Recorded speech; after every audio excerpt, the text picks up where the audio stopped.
This little red bar needs to go. Okay. Like we gotta make sure this is going. All right. Cool. Red bar here. The battery is good to go. I think it's good to go there. It's funny. And it's recording. All right, here we go. Welcome back. We are back. Sorry. I wasn't ready for that one. Oh, come on. That was okay. That's good. Keeps you my toes, man. To our 20.1 episode. It is our second episode with our international soccer correspondent, Mr. Gabriel Zambrano. Welcome to the party. What's going on? How you doing today? Thanks for coming, my man. I appreciate you taking the time. Bienvenidos. Bienvenidos. Also, our co-host, Mr. Jacinto. Check out jajacinto.com. Shout out to the sponsors.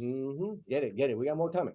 All right, cool. So, in last episode, what we did, which was last week, what we did was we did a small summary, 20 minutes, probably about the same for today, and a couple of predictions with regards to the first round. Now we're gonna evolve the conversation a bit more, stay staggered, little bit at a time. Weekly is what we're trying to get out. And so if you're interested in joining the conversation, there's links below. Put your comments in on the feedback. Let us know if you have your own predictions, maybe why, and then we'll take them into consideration to mention them in the next episode. Okay. Subscribe. Do not forget to subscribe. The 200 subscriber. Don't forget, 200 subscribers going to win that Astros jersey. The 201 subscriber gets to cut off my ponytail. Oh! I'm just kidding. That won't happen. But look it back. If we can make that happen like in a week, I might be down.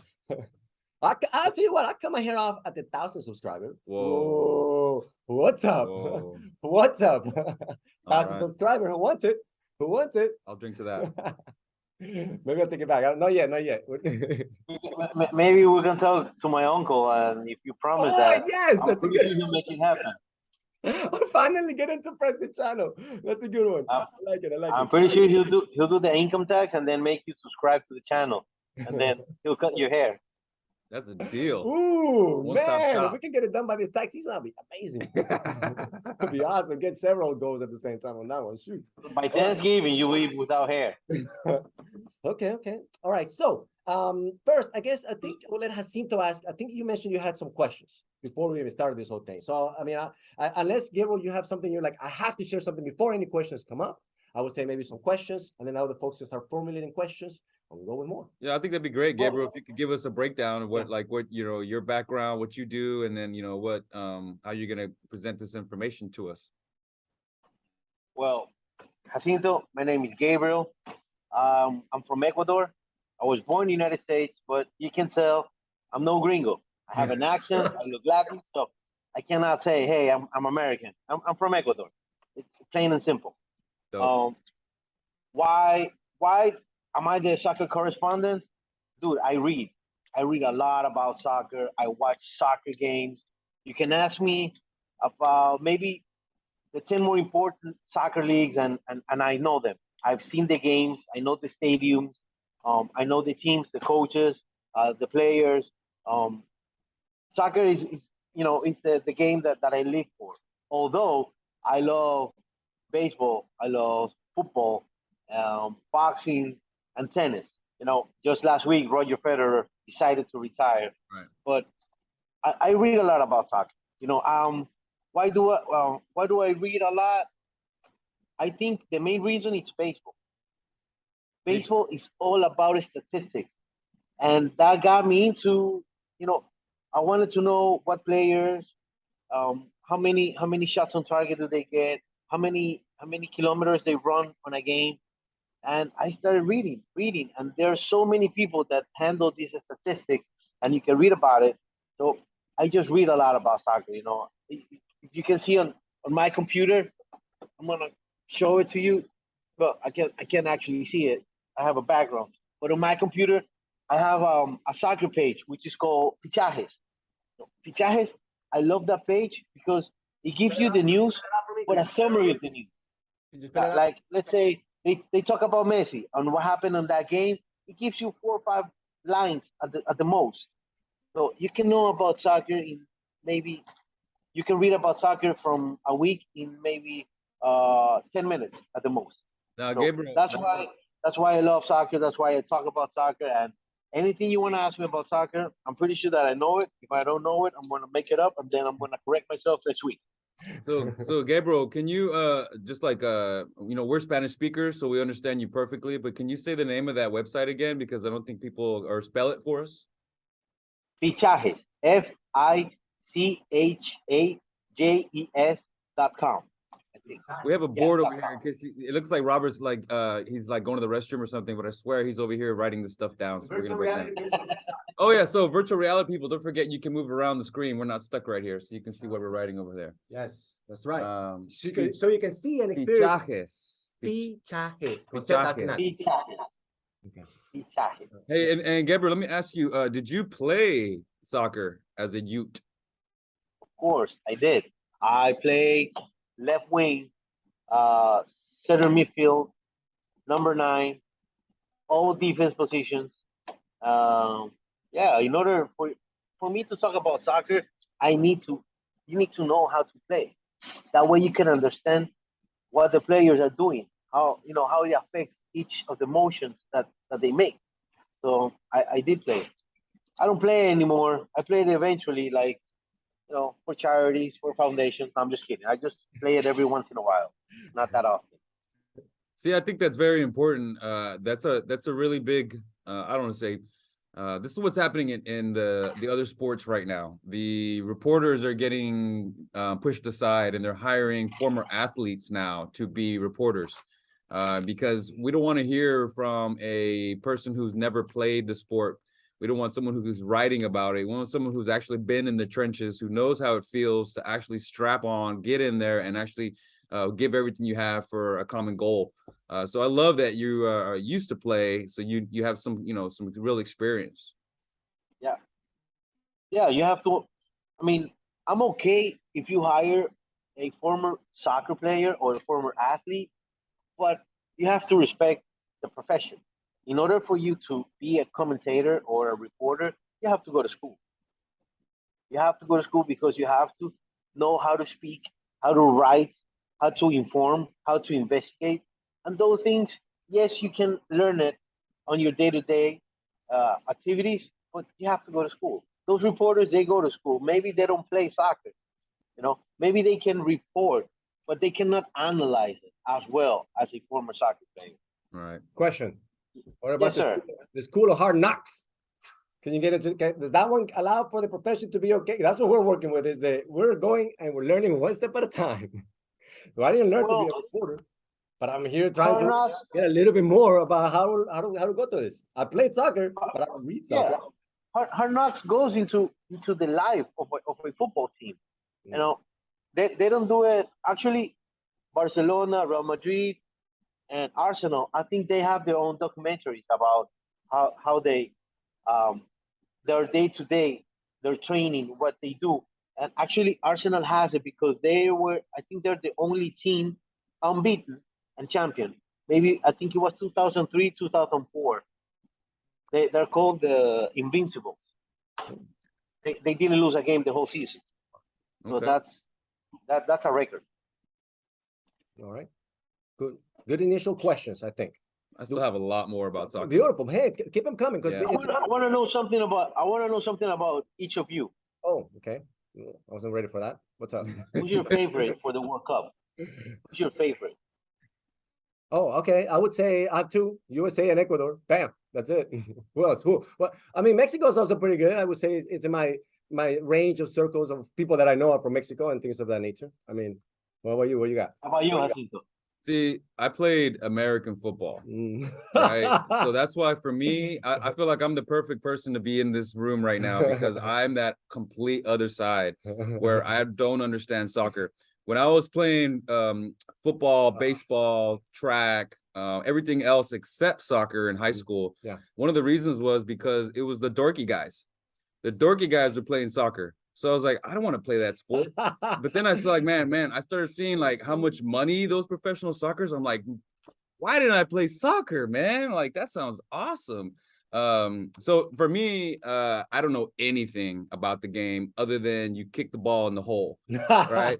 So that's why for me, my answer to your question as far as what team, The ones with the pretty jerseys. No, I mean, I'm Mexican, so I'll go for There you Mexico. go. And I'm American, so I'll go for America too. There you go. I just came back from Portugal, so I would go for Portugal, but I don't know if they have a team. Do they? Yeah, they have a very strong team. Okay. Actually, those are Ronaldo. my they're on my top 8. Okay. So I'll go For with the final four, they're on my top. They're my top team. Okay, cool. You know, it's funny that you play American football and you have no idea how tough, not only mentally but physically, you have to be to understand that sport. Soccer is not like that. right. As you can see, soccer, yes, there are um, strategies, uh, different approaches of the game. But I'm a soccer enthusiast, and every time I watch American football, I'm in awe because they have so many rules, they have so many tactics. Um, it's very hard, and actually, it's very hard to explain American football to a person, to a Latin person. Yeah. They're like, because they're gonna tell you why they call it football. The ball is not round. It has to be round in order to be a football. Right. Like tennis, like golf, or anything else. But it's not round. So just from that principle, they give you a disadvantage. Like it's not a ball. Why they call it a ball? But to me, the most complete sport as a team, like you have to use all your players to achieve a goal, is American football. Because in soccer you have different stars that can take on the game and win it for you or lose it. On American football, all of them they have to play, they have to be concentrated, they have to be connected. Because if they don't, you lose the game. Right. No, it has to be a one cohesive unit. And I noticed that I've played a little bit of pickup soccer with these guys before, and yeah. they just put me in defense because I'm fast, but I just can't control the ball, right? And that just takes years of experience. So I truly appreciate the game after playing it. But I grew up playing American football, and I used to think, and the coaches say, "No, this is a real man's football because we use pads." I'm like, wait, does that make us harder or softer that we're using pads? I don't know. Uh, I'm gonna give you a tip. If you wanna learn control in soccer, start using a tennis ball. With my feet? Yeah, Oh my God. start Okay. playing. Start playing. Just in your house. Start playing soccer with a tennis ball. Okay. Because once you control that little ball, then you'll be able to handle a number 5 soccer ball. Should I And that's how I. should I grab That's it how with my feet like a monkey? No, just run with it. Oh, Run with it. you mean like make play passes. soccer with it? Yeah. I mean, Okay. if you could grasp it like a monkey, that would be pretty interesting to see. I would like to see that. I would like to have that in the virtual reality. Actually, that will get you like to 10,000 subscribers, so you can show it here. Grasp Done. a monkey like a monkey. 201 subscriber. I will send you my monkey video. Done. Is that how you play football? Like you took off your shoe and then you grab it with your feet? I mean, we can. We used to do that for fun, actually. Just try to play and we can sketch it with our feet. But that's before the internet, so we were bored. Challenge accepted. I'd like to give a special shout out to the Ion Folks. Common Desk. Common Desk. That's where we are right now. We're actually Man. in a different room than the podcast studio. So again, folks, please let us know if you like this room, you want us to go back to the other room, how it sounds, how it looks. Shout out. Today we took the opportunity to use this room that was available for us so we could test the sound, see how it is. We have a board. The other room didn't have a board, which the virtual reality people get the board. Let's see what's back there here. you go. So yeah, so you know what, another thing that we need to do, don't forget, pick it. Another thing that we need to do is, I should be able to, right? Is look at the camera. Don't forget we have two.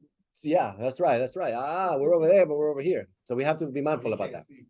Yeah, no. All right, cool. Well, you Capoeira. Capoeira. There you go. Oh, capoeira. You said that very Portuguese. All right, cool. So, more questions. Do you have more questions? More questions before we Gabriel go into the teams specific? I have a questions? very, very important question. Okay, go. Can you explain what is it that they put in the water that fixes broken legs? when a soccer player seems like he broke his leg and he's screaming in agony, the trainer comes over and squirts water on him and he takes off running like he just, what is it? How does that water fix limbs? Wow. I mean, to be honest with you, a lot of stars, a lot of soccer players, they fake injuries. What? No! The drama What? queens, like Hold on. You heard it today. Oh, sorry. We gotta Sorry, end this sorry. podcast. Sorry. We have just broken the internet. We What? said that together. their biggest, Heard it I mean, their lead player is Neymar. at the He's premium such a advantage. lady in the, oh my God, like he gives soccer players a bad game. But if you really want to watch a great game, you know, a tough game, a game that you won't see, you won't be able to identify who's the visitor or who's the local team. It's the Oh, Premier League. oh. Mm. Naturally, the Premier League, it's a sign of disrespect if you exaggerate. Like Okay. your players will tell you like, get up, you know, stop doing that. Don't be no punk. Oh. Don't be no punk. So that's only a certain league that they do that, the faking thing. Actually, some stars like Also Neymar. stars. Oh, name them. Name them. Let's call them out right now. Oh, pre-flops. Oh, pre-flops that you know are gonna get fouled or that you know are gonna flop. I like that prediction. So who's gonna flop? Neymar. Yeah. Who are the floppers? Yeah. Neymar is one. Big flopper. Flopper. Neymar. I think well, keep in mind we're talking about the World Cup. Sure. Okay. We're talking the World Cup. I mean, if we were going to league by league, then I can name you a couple of floppers. But at the World Cup, everyone's gonna take. This is what happened. The World Cup is not about who plays better. It's about who commits the less mistakes. Oh, okay. Really? Because it's only 90 minutes that you have against your rival. You know, you don't have more games. You only have 3 games. 3 games to go past the first round. 270 minutes. You have to make the most of it. For a team to go by, it's actually the one that makes the less mistakes. You have to be perfect. So they're gonna take advantage of everything. And you know, some of the referees, they don't know some of the players. They haven't been in their league. Like South American referees, they're not gonna referee against Brazil or Argentina. They don't, because they know them. So they're gonna referee the games, you know, that are for like the Middle East or Europe. Those are the referee. Those are the games that are gonna be played by them. All the leagues, I like. You know which league is awesome? Argentinian league, great league. I mean, it's all about pride. It's all about pride. It's a very tough game. Premier League, Spain, Italy, and France. No, not France. France, they have a great team, but their league is not good. It's not good. Gotcha. It's very unbalanced. They were the prior champions, right? France, is that right? Yeah, France is the actual champions. They won the World Cup. What do you think is the probability of winning this second back-to-back? Very high.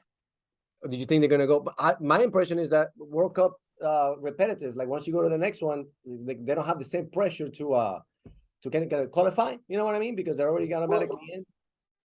No, they automatically are in because they're the reigning champions. Right. Oh. Right. The thing about France is that when they became champions, they were a very young team. Oh. So right now, their average age was around 26. Right now, it's around 30. So actually, their players are in their prime. So yeah, I put them as a very high option. Wow. Very high. Gotcha. Okay. I'll give them that. All right. Portugal is another one. I think Portugal will be my sleeper team. Oh. Yeah, they don't count them out, but they're a team that they have a lot of alternative. Like they have for every position, they have a very good player, you know, that can stop them. So, and you know, the chances that you get injured in World Cup, it depends how tough you are, how lucky you can get. Okay. I have a question about the World Cup. Is it true that if you spend, let's say it's in Europe or Europeans coming to the United States, You spend thousands of dollars on your plane tickets and your hotel and everything, and then another couple thousand if you're going to get good seats, and you won't get to see your team. You buy a ticket, and you don't know who you're going to see. Is that right? Yeah. Does that make sense to y'all? Am I crazy? I don't see how they also Well, they don't do it like that. I mean, not entirely. But the minute that first of all, after the World Cup finishes, like at the final, after they crown the champion, then they announce who's gonna be the host for the next World Cup. Okay. So back in Russia, 2018, we knew that it was Qatar. You know, okay, so we know now that it's Qatar. Then it takes 2 years for them, you know, because they need to build the stadium. The stadiums, they have air conditioning. Air conditioning. The stadiums, they're gonna disassemble the stadiums when the World Cup finishes. Right. Right. So once then they launch, they tell you we're gonna start selling tickets. Those tickets, they're called the blind tickets because you don't know where. You just buy it by city or by group. Let's say you wanna know you're buying. I wanna go. Group B is playing in Kazakhstan, and you tell them I want to go to that city. So you buy Group B, but you don't know who's there. Oh, you know, of course, because they want to get the most people. Wow. Everybody wants to go there. At some point, then at the middle of the qualification for the World Cup, then they launch another set of tickets because you know where Netherlands is going to be, Argentina is going to be the top seeded. And then at the end, they tell you buy where the group are. But those are tickets. It doesn't matter really where you see because you are the World Cup. You get to live the experience. You know, in Guayaquil, there's going to be a final of the Libertadores. And it's another level. It's another level because the FIFA is introducing hospitality. You know, hospitality centers. They call VIP and then very VIP. Whoa, VVIP.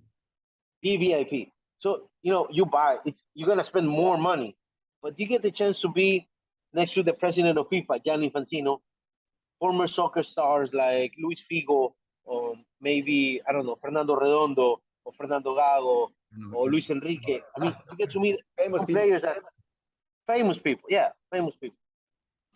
Oh, okay. They're famous. Cool. It's another level, yeah. Okay. But it's just weird to me that if I'm an American and I go to spend thousands of dollars, I'm not even gonna get to see America play. I mean, that's just fascinating. You can still trade your ticket at some point. You can still trade your ticket. Okay. Hey, who's going to America? Oh, I trade some. You trade your ticket. Okay, well, that's good to know. That's a good travel tip for folks. Yeah. So if you want to get into a game, you can get into a game. I did an episode a long time ago about the baseball. If you wanted to watch the game, if you want to get into the game, even if you buy the wrong stadium or whatever, you can still get yourself into it. Okay. You're gonna have to want to do it. It won't be maybe so easy. Okay. Well, keep in mind that I mean, what you're buying first, or what you're selling first, it's what you know it's gonna happen. The final, semifinals, and quarterfinals. Those are the ones that it doesn't matter who's playing or not. I see. You just want to go to a game. So it'd be a good idea to spend your money, but say I want to stay there for the entire week or two, so that as the games progress, I can go to the next one and hopefully catch my team if they're a blue chip type of team. Yeah. Okay, that makes sense. All right, cool. Now, last week you have mentioned we got about 4 minutes left before we get to that 25 minutes. 3 minutes left. Last week you gave us some predictions, I believe, on Group 1. I think it was, and then do you have some information? Group A. Group A. Yeah. Terrible. Learning. You played soccer, though. I know. I don't give a that's what I we're should doing. be saying that ignorant Otherwise, stuff. I will be doing it. Otherwise, I will be doing it. I mean, I want to give you a hard time, but it's your show, so I'm not gonna do it. Muito obrigado. Okay, yes, okay, there you go. Love it. Okay, so now I guess move on to Group B. Okay, we're gonna talk about Group B. Group B, you have Iran, England, United States, and Wales. All right. I'm not gonna go for United States. Okay. Why? Why? Ooh. I think they're a very young team. They're a very young team. They don't they haven't played together that much. The times that they play, I think they need a better coach. You know, How somebody dare you, that sir. How that dare can you? I'm explode. gonna call the IRS on you right now. How dare you? He's in Ecuador, go get him. I'm You want to texting make a you bet? right now. I'm happy. Okay. So, okay. All right. So these are the. I think from this group, I think it's gonna go England and Wales. Oh, okay. Oh. England, yeah. I don't even England know and where Wales. Wales is. Where's Wales? It's in England. Ah, England Great and Britain. Wales. Got it. Can you tell your buddy that it's Great Britain, not in England? Hey, buddy, You it's can Great you Britain, can't not have a country inside a It's a country. big island, right? It's a big island, right? It's a big island. The big So- island. They're all in the same island, right? So It's a big Wales, island. Wales is a little island where they have like hella whales. I'm guessing. I'm down. Wales is part of the Great Britain, and they're independent country. Their team, it's a little bit old, you know, in age, Hmm. but they have good players, Okay. and they played together maybe for the past 6 or 7 years. Oh. I think they can go through. Okay. Honestly, I hope United States can go through, but I can. I mean, if I'm gonna tell you predictions, I can speak with my heart. I need to speak with the statistics and okay. facts. There you go. Well, So- hopefully it goes through. You're speaking with your head as opposed to your heart right now. Exactly. What does your soul tell For you? instance, on group A, Ecuador, Qatar, Senegal, and Netherlands. Okay. I'm going for my heart, with my heart here. Ecuador, and I'm gonna say, who did I pick? Okay, Netherlands. But I Ecuador. think Senegal is gonna give us a very tough time. What did you say? Ecuador and who else? Ecuador, Qatar, Senegal, and Qatar. Netherlands. Which one is moving forward? So in that order? Well, it doesn't matter because I mean, in the order that they're gonna end up is Ecuador, Netherlands, Senegal, and Qatar. There you go. Netherlands in the middle, Qatar. We're writing all this down. Ecuador, Senegal, Ecuador, Netherlands, Senegal, and Qatar. Got it. That's group A. All right.